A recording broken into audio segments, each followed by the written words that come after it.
Hello friends, तो हम लोग फिर से अपने सेशन को प्रारंभ करें। और आप सोच रहे होंगे कि बहुत लंबा 7th क्लास में, वाकई में अगर दो विषय में देखिएगा, इतिहास में एक 7th क्लास है और 8th क्लास है।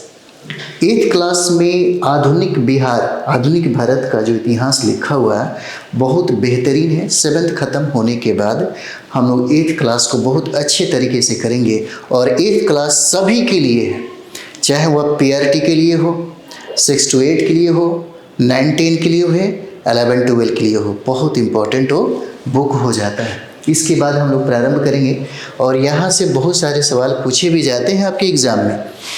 तो चलिए प्रारंभ करते हैं। औरंगजेब आज हम लोग पढ़ेंगे। औरंगजेब का शासनकाल यहाँ देखा जाए तो 1668 से लेकर के 1707 तक माना जाता है, क्योंकि 1707 में औरंगजेब की मृत्यु हो जाती है। और औरंगजेब की मृत्यु के बाद मुगल साम्राज्य का पतन जो है वह सुनिश्चित हो जाता है। यहाँ पर पतन सुनिश्चित हो जाता है। देखिए, औरंगजेब को लेकर के बहुत सारी बातें कही जाती है। औरंगजेब की माता जो है वो हिंदू माता थी, लेकिन यहाँ पर अधिकतर जो काम है कहे तो कुरान के आधार पर ही वो अपने शासन का निर्माण करता है। इसके लिए जितना हो सके वह मुस्लिम जो मतलब समझिए कि जो कुरान में जो लिखा होता है उसको कोशिश करता है लागू करने का। और यही वजह है कि औरंगजेब दारुल हर्ब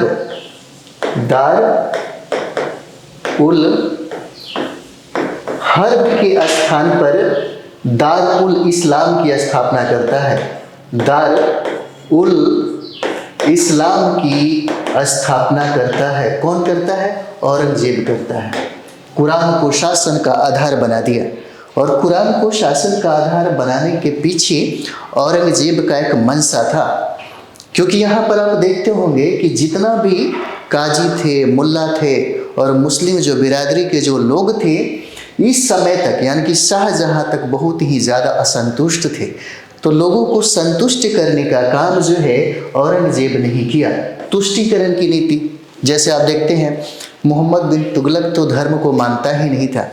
उसने तो ये कहा कि हमें जो अच्छा लगा, हमें हमारे शासन के लिए जो उचित लगेगा हम वही करेंगे।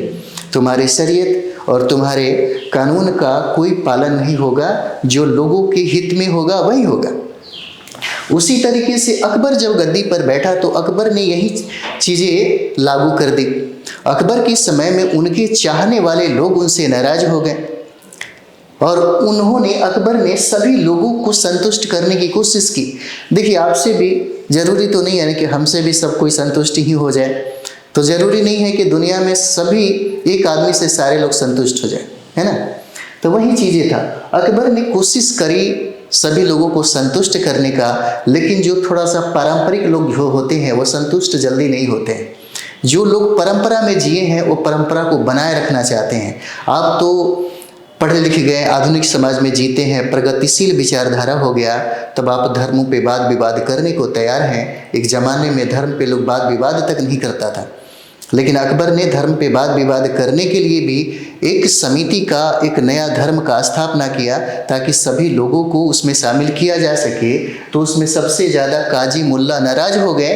तो बाद में उस नाराज़गी को ख़त्म करने के लिए उन सारे लोगों को जो नाराज थे उन लोगों को संतुष्ट करने के लिए औरंगजेब ने ही दारुल हर्ब के स्थान पर दारुल इस्लाम की स्थापना किया, यानी कि कुरान को शासन का आधार बनाया।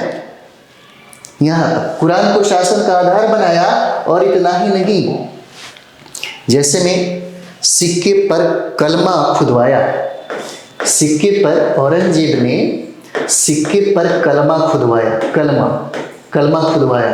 इतना ही नहीं, नौरोज प्रथा जो प्रारंभ से चली आ रही थी उस नौरोज प्रथा पर प्रतिबंध लगा दिया। नौरोज प्रथा पर प्रतिबंध लगा दिया। पूछेगा आपसे किसने लगाया, कौन सा मुगल शासक था जो ये लगाया। इतना ही नहीं, संगीत समारोह पर भी प्रतिबंध लगा दिया गया। संगीत संगीत समारोह पर भी प्रतिबंध लगा दिया। इतना ही नहीं, भांग का उत्पादन हो रहा था जो नशा के लिए सबसे ज़्यादा इस्तेमाल किया जा रहा था। भांग का उत्पादन हो रहा था। इतना ही नहीं, शराब पीने पर भी प्रतिबंध लगा दिया।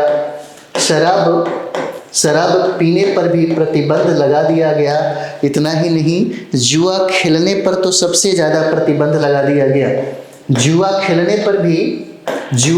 पर भी सबसे ज़्यादा प्रतिबंध लगा दिया गया, क्योंकि देखते ये सारा चीज़ें जो लोग नशे के गिरफ्त में हो जाते हैं वो कुछ भी करने को तैयार होते हैं। आप देखते होंगे जुआ में तो लोग पत्नी को हार गया है, महाभारत में देखे हुए हैं। जुआ में तो लोग क्या से क्या कर देता है। इसलिए औरंगजेब को लगा कि नहीं, ये सब चीज़ पर प्रतिबंध लगा देना चाहिए, और प्रतिबंध लगा दिया। इतना ही नहीं, औरंगजेब ने 1663 ईस्वी में सती प्रथा पर प्रतिबंध लगा दिया। हालांकि हिंदू समाज के लिए यह परंपरा थी। अब सोच के देखिए, यहाँ पर एक मुस्लिम बादशाह है जो 1663 में सती प्रथा पर प्रतिबंध लगा देता है। और ये सती प्रथा का जो प्रावधान था ये राजपूतों में सबसे ज़्यादा था, क्योंकि आप देखिए अधिकतर सेना उन्हीं में थे, अधिकतर राजा महाराजा उन्हीं में थे। तो जो लोग नया शादी वादी जो करके आते थे उनकी हत्या या उनकी मृत्यु हो जाती थी किसी कारणवश या लड़ाई वड़ाई में, तो उनकी पत्नी को जबरन उसके चीता के साथ जला दिया जाता था। सोचिए कितना मतलब महिलाओं के साथ जुल्म हुआ है। अगर ये महिलाएं कभी सोच लेगी तो फिर पुरुषों का जीना हराम कर देगी, है ना। उनके साथ शुरू से ही हिंदू धर्म के ठेकेदारों ने इस तरह से किया है। तो इस सती प्रथा पर प्रतिबंध लगाया किसने? औरंगजेब ने लगा दिया। इतना ही नहीं, तीर्थ यात्रा कर जिसकी समाप्ति अकबर के समय में हो गया था, तीर्थ यात्रा कर जो है यह फिर से हिंदुओं पर लगा दिया गया। किसके समय में? औरंगजेब के समय में। ये इसलिए किया जा रहा था ताकि मुस्लिम जो काजी मुल्ला ये जो लोग थे, जो पंडित थे, यहाँ पे जानते हैं एक चीज़ होता है, जैसे हिंदू और मुस्लिमों के बीच में लड़ाइयाँ समाप्त हो सकती हैं। दोनों भाई की तरफ पहले के ज़माने में जिसका डर हमेशा अंग्रेजों को सताया करता था वो समाप्त हो सकता है यदि हिंदू धर्म से जो ब्राह्मण जो हैं, जो धर्मों के ठेकेदारी करते हैं, और मुस्लिम धर्मों के जो मुल्ला ये लोग जो हैं ये ठेकेदारी करते हैं, अगर दोनों सुलह कर ले या दोनों इस ठेकेदारी को करना छोड़ दे तो फिर ये दोनों जो भाई हैं आपस में मिलजुल करके रहेंगे, फिर कोई तनाव ही नहीं होगा और राजनीतिक पार्टियां कभी अपना रोटी सेकेगी ही नहीं। लेकिन ये राजनीतिक पार्टियां करने देगी? नहीं करने देगी, है ना, क्योंकि उन्हीं की बदौलत है कि आप दोनों लड़ते हैं और इनके बाल बच्चे जो हैं विदेश में पढ़ते हैं और दोनों एक साथ चिकन मटन बिरयानी खाते हैं, है ना। लेकिन हम लोग क्या है, यहाँ के कम पढ़े लिखे लोग जो हैं ये समझ नहीं पाते, और जिसके वजह से तनाव पैदा होता है। हिंदू मुस्लिम सिख ईसाई, जिस समरसता की बात पूरी दुनिया में भारत के लिए किया जाता था, हिंदू मुस्लिम सिख ईसाई आपस में है भाई भाई, वो समरसता धीरे धीरे अभी के समय में क्या हुआ, टूटता हुआ नजर आता है, जो बहुत ही खतरनाक है ना। तो औरंगजेब ने यहाँ पर तीर्थ यात्रा कर क्या कर दिया, लगा दिया। इतना ही नहीं, 1668 की बात है, 1668 की बात है, जो हिंदू त्योहार, हिंदू धर्म के जो लोग थे, हिंदू समाज के जो लोग थे, हिंदू धर्म का जो त्योहार मनाते थे, उस त्योहार को औरंगजेब ने प्रतिबंधित कर दिया कि नहीं, अब आपको नहीं मनाना है। यानी कि हिंदू त्योहार जो है, त्योहार मनाने पर प्रतिबंध लगा दिया गया। किसके द्वारा? तो औरंगजेब के द्वारा। और इतना ही नहीं, जब ये गद्दी पर बैठा, जब ये बादशाह बना औरंगजेब, तो अपने शासन के 11वें वर्ष, याद रखिएगा, अपने शासन के 11वें वर्ष उन्हें झरोखा दर्शन को समाप्त कर दिया। जैसे होता है ना कि बिहार में नीतीश कुमार जो है वो दरबार लगाते हैं, एक डेट फिक्स रहता है, टाइम भी फिक्स रहता है। उसी तरीके से जितने भी बादशाह हैं वो लोग पहले झरोखा दर्शन में क्या होता है कि लोग अपने प्रजा से मिलते हैं, अपने प्रजा को गिफ्ट देते हैं, प्रजा के दुख के बारे में सुनते हैं और फिर उनके बारे में विचार किया जाता है। तो ये झरोखा दर्शन जो था जो बादशाह हमेशा अपने प्रजा के लिए उपस्थित होता था, उस झरोखा दर्शन को औरंगजेब ने क्या कर दिया? समाप्त कर दिया। कब? 11वें वर्ष यानी कि शासन के 11वें वर्ष में ये समाप्त कर दिया गया। इतना ही नहीं, कभी कभी आप देखिएगा शासन के 12वें वर्ष में देखिए इन्होंने क्या किया। शासन के 12वें वर्ष में तुलादान प्रथा, तुलादान प्रथा आप समझते ही होंगे, तुलादान प्रथा को समाप्त कर दिया गया। जैसे ये होता है ना कि सोना चांदी हीरा मोती से बादशाह को तौला जाता था, और तौलने के बाद जो हीरा मोती सोना चांदी जो भी सिक्के वगैरह होते थे वो सारे के सारे प्रजा में बांट दिया जाता था। जिस प्रथा को औरंगजेब ने अपने शासन के 12वें वर्ष में क्या कर दिया? औरंगजेब ने इसे समाप्त कर दिया गया, समाप्त कर दिया। इतना ही नहीं, ये इसलिए किया जा रहा था ताकि ये सारा काम जो है कुरानों के अनुसार जायज हो, इसलिए ऐसा किया जा रहा था, है ना। इतना ही नहीं, औरंगजेब के द्वारा यहाँ पर देखिएगा तो औरंगजेब के द्वारा वह समय है 1679 में।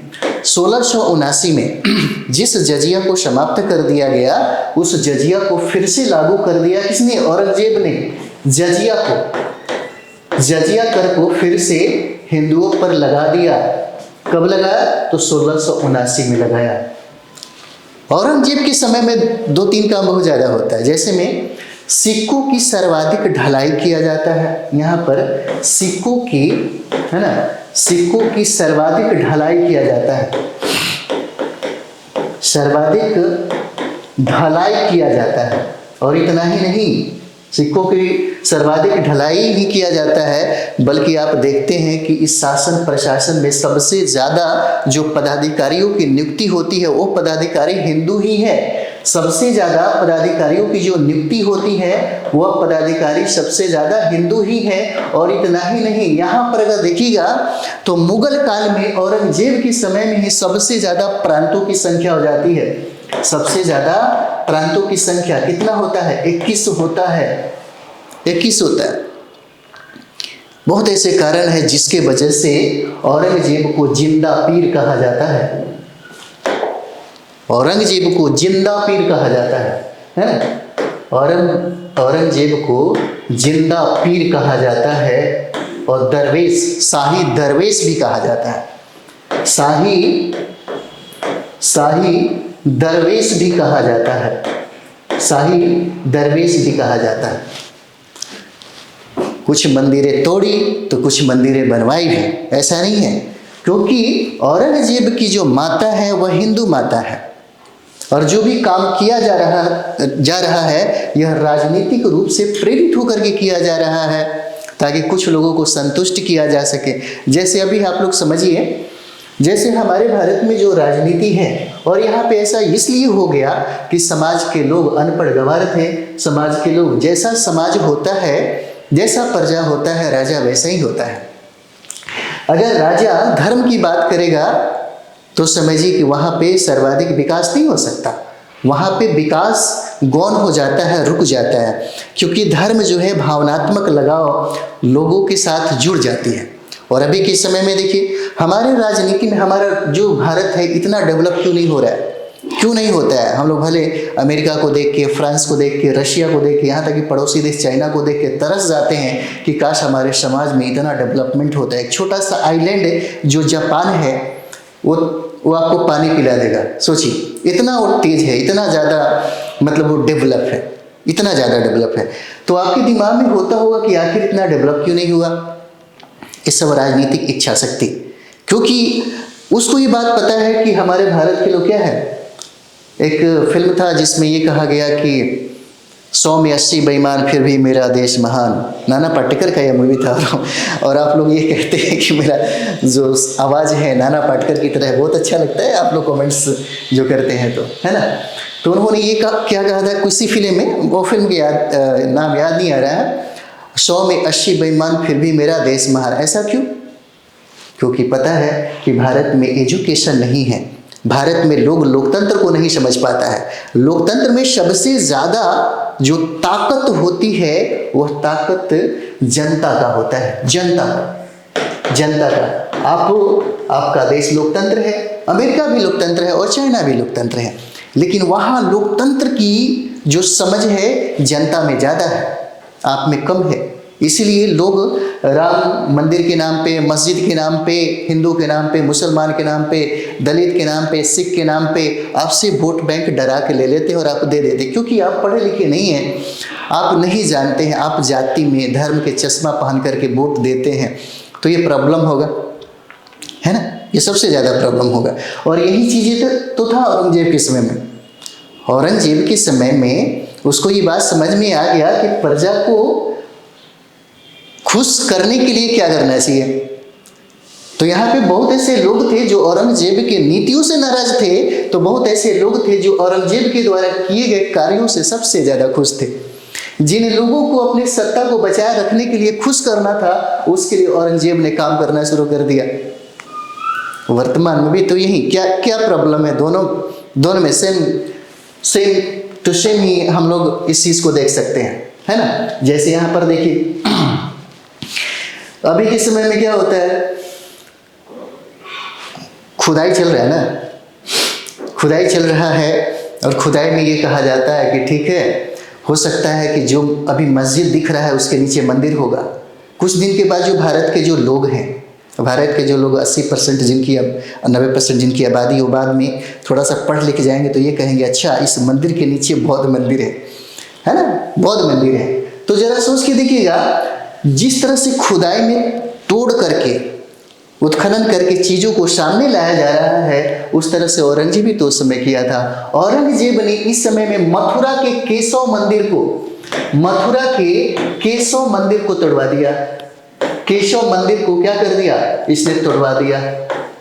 उसके बाद इतना ही नहीं, बनारस का विश्वनाथ मंदिर जो है, बनारस का विश्वनाथ मंदिर जो है, विश्वनाथ मंदिर को तोड़वा दिया। और इतना ही नहीं, पाटन का जो सोमनाथ मंदिर है, पाटन का जो सोमनाथ मंदिर है, सोमनाथ मंदिर को क्या कर दिया, तोड़वा दिया गया। अच्छा एक चीज देखिएगा, जिस समय समाज की कुछ चीजें हैं, कुछ ऐसे, जैसे बिहार में एक नेता है, उनको सामाजिक यानी कि सोशल इंजीनियर कहा जाता है, लालू प्रसाद यादव। एक समय में देखिएगा जब उनकी सरकार थी, कुछ चीज़ें अच्छा भी है, कुछ चीज़ें बुरा भी है। तो अच्छाइयाँ जो है लोगों के दिमाग में, एक अगर आप अपने जीवन में छोटा सा गलती कर देते हैं तो लोग उस पर ज़्यादा क्लिक करता है।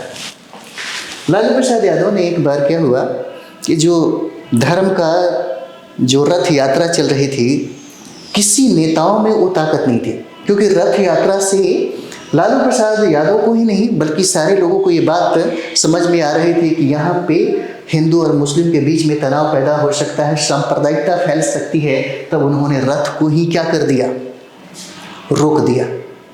चीज़ों को समझने वाली बात है। अगर इस तरह से कितने नेता, अगर सारे नेता अगर इस तरह से कर देते तो समझिए कि जिस पंथ निरपेक्ष और जिस धर्म निरपेक्षता की बात जो भारत का संविधान करता है, उसमें सारे लोग एक ही छतरी के नीचे खड़े होते। आज जिस तरीके से हिंदू मुसलमानों के घर में नहीं रह सकता, मुसलमान हिंदुओं के यहाँ नहीं रह सकता, है ना, आपको क्या बताएं, कभी कभी बड़ा दुख लगता है। और हम लोग भारत में जिस लोकतंत्र की स्थापना करते समय में हमारे भारत के पूर्वजों ने जो सपना देखा था, क्या वो सपना पूरा हुआ? वो सपना पूरा नहीं हुआ। वो जो सपना है यहाँ पर पूरा नहीं होता है ना। चीज़ों को समझिए ना, इतिहास तो ऐसा चीज़ है कि क्या से क्या आपको समझा सकता है। बस समझने की ताकत रखिए, है ना। जो चश्मा है उस चश्मा को उतारिए। इसलिए देखिए, कभी कभी मेरा बात आपको खराब लगता होगा, कभी कभी किसी को बहुत अच्छा लगता होगा। प्रगतिशील कहने का मतलब जानते हैं क्या होता है? प्रगतिशील जो लोग होते हैं ना, जैसे जो लोग हिंदू धर्म का चोला ओढ़े होंगे, कभी कभी उनको खराब लगेगा, कभी कभी उनको अच्छा लगेगा।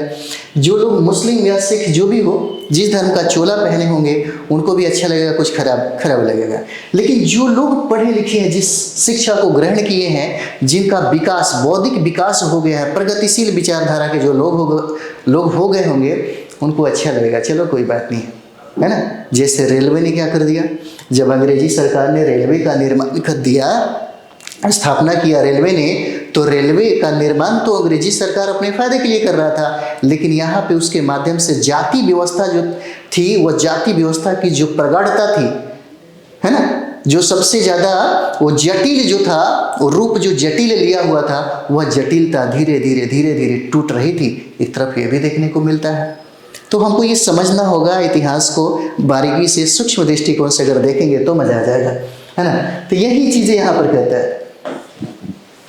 औरंगजेब के पीछे लोगों को संतुष्ट करने के लिए किया जा रहा था, क्योंकि लोग वैसे ही थे।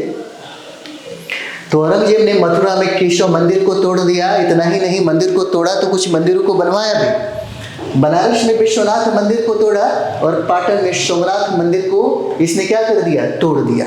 एक प्रश्न बार बार पूछा जाता है, बहुत इंपॉर्टेंट है। लाल किला, लाल किला जो देखते हैं आप लोग, लाल किला, है ना, लाल किला, और ये लाल किला आगरा में भी है ना। ये लाल किला आगरा में भी है और एक लाल किला दिल्ली में भी है, दिल्ली में। तो दिल्ली में लाल किला का स्थापना शाहजहां के द्वारा करवाया गया, शाहजहां के द्वारा करवाया गया, और आगरा में लाल किला का स्थापना अकबर के द्वारा करवाया गया, अकबर के द्वारा। और इसी लाल किला में ही जो पूछा गया है, यूपी में पूछा गया, बीपी में भी पूछा गया है कि इसी लाल किला में मोती मस्जिद का निर्माण, मोती मस्जिद का निर्माण किसने करवाया, मोती मस्जिद का निर्माण किसने करवाया, तो यही औरंगजेब के द्वारा किया गया, है ना, औरंगजेब के द्वारा किया गया। हालांकि औरंगजेब की मृत्यु 1707 में हो जाती है, और ये 1707 में मृत्यु होने के बाद इनको दौलताबाद में दफना दिया जाता है। दौलताबाद, है ना, दौलताबाद में दफना दिया जाता है। ठीक है, चलिए आगे बढ़ते हैं थोड़ा सा। तो जन्म इनका 1618 ईस्वी में दोहाद में हुआ था, जो गुजरात में है। औरंगजेब के गुरु मीर मोहम्मद हकीम है, मीर मोहम्मद हकीम हो जाते हैं इनके गुरु, है ना। और औरंगजेब ने 2 बार अपना राज्याभिषेक करवाया, जो बहुत इंपॉर्टेंट है, पूछा जाता है आपसे। औरंगजेब को जिंदा पीर कहा जाता है, परी जिंदा पीर कहा जाता है, और यह सुन्नी धर्म को मानता था। सुन्नी, सुन्नी मतलब सुना सुनाया। और ये अच्छा, सुन्नी धर्म यहाँ पर देखिएगा तो हमारे यहाँ भी है। वैदिक जब पढ़ेंगे तो श्रुति, श्रुति मतलब क्या होता है, सुन करके, कुछ देखा वखा नहीं, सुन लिया, है ना। परंपरा में लोग जीते हैं कि फलाना का, है ना। अभी भी देखिए बहुत ऐसे लोग हैं, अभी भी बहुत ऐसे लोग हैं पढ़े लिखे हो करके, मतलब क्या कहा जाए, भेद विभेद, लड़का लड़की में अंतर करते हैं, जाति पाति में अंतर करते हैं, फलाना ओबीसी है तो फलाना एससी है, फलाना एसटी है, ऐसे करते हैं पढ़े लिखे। यानी कि देश की आज़ादी के इतने वर्ष गुजरने के बाद जब ये हाल है, तो राजनीतिक पार्टियां तो इसका फायदा उठाएगी ही उठाएगी। आपके बाल बच्चों को हमेशा अपने लिए लड़ना ही पड़ेगा। आप लड़ करके थक गए, क्योंकि आप अपने लड़ाई, अपनी आज़ादी की लड़ाई लड़ा ही नहीं, है ना। अगर अपनी लड़ाई लड़ते तो सबको ठीक कर देते। आपके पास तो इतनी बड़ी ताकत है कि सबको ठीक करने की शक्ति डॉक्टर अम्बेडकर ने दे दिया। कहा कि एक रानी और एक पटरानी, रानी, है ना, यानी कि सबसे ऊंचे जो समाज में जो रहते हैं उनकी, और सबसे अंतिम पैरार पे खड़े जो लोग हैं, उन दोनों का वोट वैल्यू एक है। ये बहुत बड़ी ताकत है, और यह ताकत जो है इतना आसानी से भारत के लोगों को प्राप्त नहीं हुआ। लेकिन भारत के लोग एक वोट की कीमत समझ नहीं पाते हैं। राष्ट्रीय नेताओं में ये बात कहा जाता है कि जो लोग अपने वोट को बेचते हैं, समझो कि वह अपनी बेटी को भी बेचते हैं। लेकिन कितने लोग हैं जो अपने वोट की ताकत को समझते हैं। आपके पास तो इतनी बड़ी ताकत है, इतनी बड़ी ताकत है, लोकतंत्र को समझने में अगर समझ गए तब तो मज़ा ही आ जाएगा। फिर तो भारत के प्रधानमंत्री रोड पे जब चलेंगे तो सीधे आप कुल्हाड़ी लेकर के या लाठी लेकर के पूछ सकते हैं कि तुमने कहा था कि जब हम सरकार बनाएंगे तो हम ये काम करेंगे, क्यों नहीं कर रहा है। इतनी औकात तो अभी नहीं है, क्योंकि मुखिया में और उनमें कोई फर्क नहीं है। लेकिन मुखिया रोड पे आएगा तो गाड़ी रोक लीजिएगा, गाड़ी रोक लीजिएगा और एकदम धमकाएगा कि तुमको समझ में नहीं आता, अगली बार से हम तुमको देखने भी नहीं देंगे। इतना कहने की क्षमता मुखिया के पास है, लेकिन उसके पास क्यों नहीं है? क्योंकि आपने लोकतंत्र को सही तरीके से नहीं समझा। अगर लोकतंत्र को समझते, है ना, फंडामेंटल राइट्स में आपको विधि के समक्ष समता का अधिकार है, जो विधि के शासन यानी कि विधि का शासन हमारे भारत में है, प्रधानमंत्री का नहीं है, न राष्ट्रपति का है, न राज्यपाल का है, न पुलिस का है, न किसी का है। ये विधि का शासन है और विधि का शासन सबसे बड़ा होता है, सबसे सर्वोच्च होता है ना। और उसके सामने सारे लोग बराबर हैं। हम, आप, भारत के प्रधानमंत्री, जितने भी लोग हैं सब बराबर हैं। तो फिर चीज़ों को समझिए। बड़ा खूबसूरत संविधान लिखने वालों ने लिखा, बहुत खूबसूरत। तो यहाँ पर क्या है, औरंगजेब को जिंदा पीर कहा जाता है और यह सुन्नी धर्म को मानता है। सुन्नी, सुना सुनाया, जो हमारे हिंदू धर्म में भी इस तरह शुरू थी, यहाँ से ट्रांसफर होकर दूसरा, और दूसरा कुछ गलत कह दिया होगा तो उसको सही बनाने में ही वो लग गए होंगे। जैसे अभी बहुत सारी बातें हैं। अब लोग कहते हैं कि धर्म पे हम कहाँ कटाक्ष करते हैं। बहुत ऐसे हमारे जो फ्रेंड हैं, बहुत ऐसे लोग हैं जो ये कहते हैं कि हम, आप ही बताइए, हम तो दोनों, जो सही है, जो होना चाहिए, है ना। पता है क्यों ऐसा हुआ? क्योंकि माँ बाप ने भी ऐसा नहीं बताया, घर वालों ने भी नहीं बताया, और हमें जो पढ़ा रहे थे उन लोगों ने भी नहीं बताया। और ये सब चीज़ें बहुत पढ़ने के बाद मिलता है कि अच्छा ये सब चीज़ें, आप लोग पढ़े लिखे हैं, आप टीचर बनेंगे, आप शिक्षक बनेंगे, है ना, आपके द्वारा जो भविष्य का निर्माण होगा वो बड़ा ही खूबसूरत होना चाहिए, ताकि लोग नाम लेके किसी, है ना, कभी कभी क्या होता है कि फलाने के गुरु गजब थे, है ना। कोई जाति पाति धर्म जीवन जीने के लिए किसी धर्म की जरूरत नहीं है, किसी धर्म की जरूरत नहीं है। पढ़े लिखे लोग हैं आप लोग, है ना। चलिए, और कुछ लोग ये कहते हैं कि सर खुल के बोलिए, हम तो खुल के बोल भी नहीं पाते, क्या बोला जाए, है ना। चलिए, हम लोग पढ़ाई करें, ज़्यादा फायदा रहेगा, है ना। औरंगजेब ने जजिया कर पुनः शुरू किया और अंग्रेजों से भी जजिया कर वसूल किया। वो इतनी शक्तिशाली था ये औरंगजेब। सिख धर्म के 9वें गुरु जो पूछा जाता है, बहुत बीबी आई है, याद रखिएगा। सिख धर्म के 9वें गुरु तेग बहादुर की हत्या औरंगजेब ने दिल्ली में करवा दी। बहुत बार यह सवाल पूछा गया है, इंपॉर्टेंट है। औरंगजेब के शासनकाल में मुगल सेना में सर्वाधिक हिंदू थे और औरंगजेब ने अपने दरबार में संगीत पर प्रतिबंध लगा दिया। औरंगजेब को आलमगीर कहा जाता है ना। चलिए, कुछ पॉइंट भी हम लोग देख लेते हैं, सीआरटी का है ना। चलिए यहाँ पर देखते हैं। भारत पर बाहरी लोगों द्वारा आक्रमण हमेशा उत्तर पश्चिम से होता आया था, उत्तर पश्चिम से। जैसे आप देखते हैं ना, ये वाला जो क्षेत्र है भारत का, यही है उत्तर पश्चिम का क्षेत्र। खैबर दर्रा, बोलन दर्रा, गोलन दर्रा, ये सारे दर्रा जो यहाँ पे हैं, इसी दर्रा से बाहरी जो आक्रमणकारी हैं वो भारत में प्रवेश करते हैं और भारत को, है ना, भारत को लूटते भी हैं और कुछ लोग यहाँ पर अपना शासन भी स्थापित कर लेते हैं। मालवा, बाज बहादुर 1561 राजधानी उन्होंने मांडू में बनवाया। 1602 में राजकुमार सलीम के विद्रोह के कारण अकबर को दक्कन का अभियान जो है स्थगित करना पड़ा और 1605 में अकबर की क्या हो गई, मृत्यु हो गई। 1605 में अकबर का अंतिम युद्ध था 1601 का असीरगढ़ जो पूछा जाता है। 1601 में असीरगढ़ का युद्ध उन्होंने अंतिम बार लड़ा और 1605 में उनकी मृत्यु हो जाती है अकबर की। धार्मिक भावनाओं का सम्मान करने के लिए तथा बहुसंख्यक हिंदुओं का समर्थन प्राप्त करने के लिए 1563 में तीर्थ यात्रा कर को बंद कर दिया गया और 1564 में जजिया कर लेना बंद कर दिया गया। अकबरनामा, अबुल फजल का अकबरनामा है। इन्होंने 3 भागों में इसकी रचना की। अकबर के पूर्वजों के बारे में और अकबर के शासनकाल का इतिहास लिखा। प्रशासन, सेना, राजस्व, साम्राज्य, भूगोल, समकालीन भारतीय संस्कृति परंपराओं का वर्णन भी इन्होंने किया था, है ना। चलिए, यहाँ पे मुगल साम्राज्य से संबंधित मूल बिंदु करते हैं, फिर हम लोग आगे बढ़ेंगे, है ना। गुरु अर्जुन देव शाहजहां के समकालीन थे और महेश दास को बिरबल की उपाधि दी गई थी, बिरबल की उपाधि। और शेरशाह के समय मलिक मोहम्मद जायसी ने पद्मावती की रचना किया। ये इंपॉर्टेंट है, बहुत बार सवाल पूछा गया है।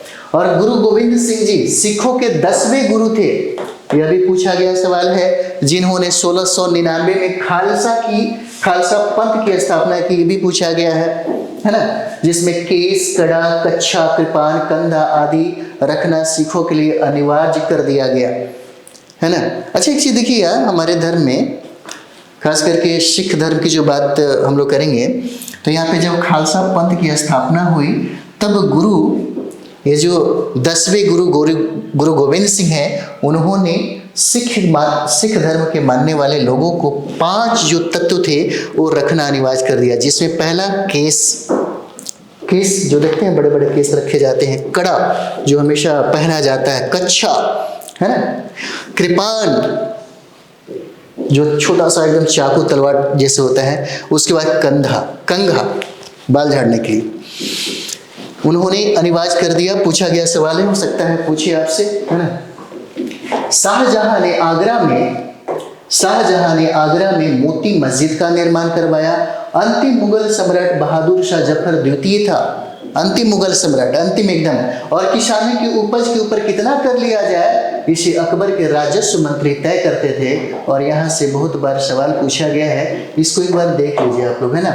जैसे पोलज किसे कहते हैं, तो पोलज जो है जिस पर हर साल खेती हो उसको पोलज कहा जाता है। और पर्ती जिसमें 1 साल के अंतर पर खेती हो उसको पर्ती कहते हैं। और चापर जिसमें कुछ अंतराल पर बुआई होती है। बंजर लंबे समय तक बिना कुछ बुआई वाला जमीन को कहा जाता है ना, चापर कहा जाता है। लोगों का आम जनजीवन भी देखते हैं, तो लोगों का आम जनजीवन है ना, उसके बाद से हम लोग नेक्स्ट वीडियो में देखेंगे और समाप्त करने की कोशिश करेंगे, क्योंकि अभी बहुत पढ़ना है ना। आराम से पढ़िए, बुक्स कहीं से जुगाड़ कर लीजिए, अगर बिहार में आप लोग हैं तो SCERT की किताबें पढ़िए, बहुत फायदा देगा। एक बार में टीचर बनना चाहते हैं तो जरूर इसको करिए, क्योंकि हम SCERT का सारा संदर्भ आपको दिखाएंगे। पहला चरण, दूसरा चरण, तीसरा चरण में जो भी पेपर हुआ है वो सारे प्रश्न जो हैं एक बार हम जरूर दिखाएंगे। देखिए यहाँ से प्रश्न पूछा गया है, और आप अगर पढ़ते हैं तो आपको इसका बहुत ज़्यादा फायदा मिलेगा, है ना। तो मिलते हैं हम लोग नेक्स्ट वीडियो में। थैंक यू वेरी मच आप सभी लोगों को।